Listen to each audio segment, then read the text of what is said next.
നമസ്കാരം. മദ്യനയ അഴിമതി കേസിൽ എൻഫോഴ്സ്മെന്റ് ഡയറക്ടറേറ്റ് അറസ്റ്റ് ചെയ്ത നടപടി റദ്ദാക്കണമെന്ന ഡൽഹി മുഖ്യമന്ത്രി അരവിന്ദ് കെജ്രിവാളിന്റെ ആവശ്യം ഡൽഹി ഹൈക്കോടതി നിരസിച്ചതോടെ കൗശലക്കാരനും കാപട്യക്കാരനുമായ ഈ രാഷ്ട്രീയ നേതാവിന്റെ മുഖംമൂടി അഴിഞ്ഞു വീണിരിക്കുകയാണ്.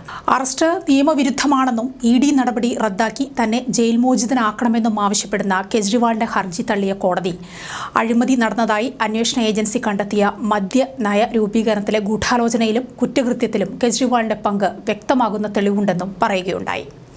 മദ്യനയ അഴിമതിയിലൂടെ ലഭിച്ച പണം മറച്ചുവെക്കുന്നതിലും ഉപയോഗിക്കുന്നതിലും ആം ആദ്മി പാർട്ടി കൺവീനർ എന്ന നിലയിൽ കെജ്രിവാളിന് പങ്കുണ്ടെന്നും അഴിമതി പണം ഗോവ തെരഞ്ഞെടുപ്പിന് ചെലവാക്കിയെന്ന ആം ആദ്മി പാർട്ടി സ്ഥാനാർത്ഥിയുടെ മൊഴിയുണ്ടെന്നും കോടതിക്ക് ബോധ്യം വന്നു.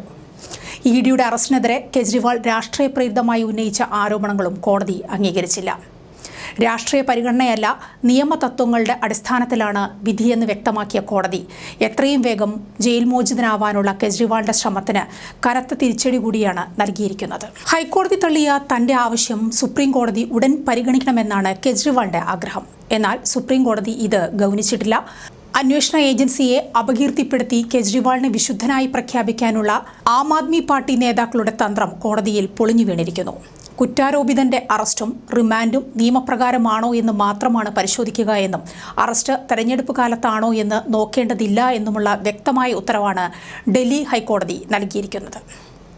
കേസിന്റെ അന്വേഷണം പ്രതിയുടെ സൗകര്യമനുസരിച്ചല്ല നടക്കുന്നതെന്നും മുഖ്യമന്ത്രിയടക്കം ആർക്കും ഇക്കാര്യത്തിൽ പ്രത്യേക പരിഗണന നൽകാനാവില്ല എന്നും സാധാരണക്കാർക്കും നേതാക്കൾക്കും രണ്ട് തരം നിയമങ്ങളില്ല എന്നും കോടതി പറഞ്ഞിരുന്നു. ഇതോടെ കെജ്രിവാളിന്റെ അറസ്റ്റ് തങ്ങളുടെ പാർട്ടിയെ തകർക്കാനാണെന്നും ഡൽഹി സർക്കാരിനെ താഴെ ഇറക്കാനാണെന്നും ലോക്സഭാ തെരഞ്ഞെടുപ്പിൽ പ്രചാരണം നടത്തുന്നത് തടയാനാണെന്നുമൊക്കെയാണ് ആം ആദ്മി പാർട്ടി നേതാക്കൾ നടത്തുന്ന കുപ്രചരണം. മുൻകാല പ്രാബല്യത്തോടെ റദ്ദാക്കിയിരിക്കുകയാണ്. ചോദ്യം ചെയ്യലിന് ഹാജരാകണമെന്ന് കാണിച്ച് അയച്ച സമൻസുകൾ 9 തവണ അവഗണിച്ചതിനെ തുടർന്നാണ് കെജ്രിവാളിനെ ED അറസ്റ്റ് ചെയ്തത്. തനിക്ക് ഇടക്കാല ജാമ്യം നൽകണമെന്ന കെജ്രിവാളിന്റെ ആവശ്യം ഡൽഹി ഹൈക്കോടതി നേരത്തെ നിരസിച്ചിരുന്നു. ഇതോടെയാണ് തീഹാർ ജയിലിൽ കഴിയുകയായിരുന്ന കെജ്രിവാൾ ജാമ്യത്തിന് ശ്രമിക്കാതെ അറസ്റ്റ് ചെയ്ത നടപടി റദ്ദാക്കണമെന്ന ആവശ്യം ഉന്നയിച്ച് കേസിന്റെ വിചാരണയില്ലാതെ നിരപരാധിയാണെന്ന് വരുത്താൻ നോക്കിയത്. മദ്യനയത്തിൽ മാറ്റം വരുത്തി ഡൽഹി സർക്കാർ 100 കോടി രൂപയുടെ അഴിമതി നടത്തിയെന്നാണ് കേസ്.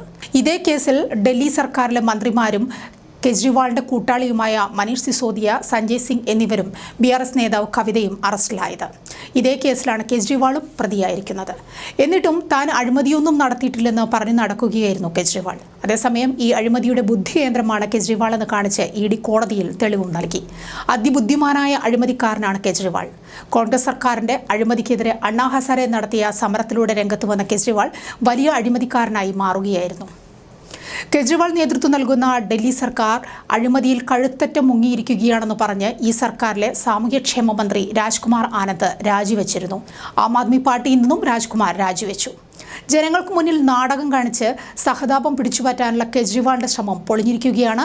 ആദർശവാദി ചമഞ്ഞ ഈ നേതാവ് തികഞ്ഞ അവസരവാദിയായി മാറി ജനനന്മയ്ക്ക് വേണ്ടി പ്രവർത്തിക്കുന്നവനെന്ന് അഭിനയിക്കുകയായിരുന്നു. അധികാരത്തിനു വേണ്ടി രാജ്യവിരുദ്ധരുമായി പോലും കൂട്ടുചേരാൻ മടിക്കാത്തവരുടെ പാർട്ടിയാണ് ആം ആദ്മി പാർട്ടിയെന്ന് സിഖ് തീവ്രവാദികളുമായുള്ള ബന്ധത്തിൽ നിന്ന് വ്യക്തമാണ്. ഇത്തരമൊരു പാർട്ടിയുടെ നേതാവായ കെജ്രിവാളിന്റെ എല്ലാ ബന്ധങ്ങളെക്കുറിച്ചും സമഗ്രമായി അന്വേഷിക്കുക തന്നെ വേണം.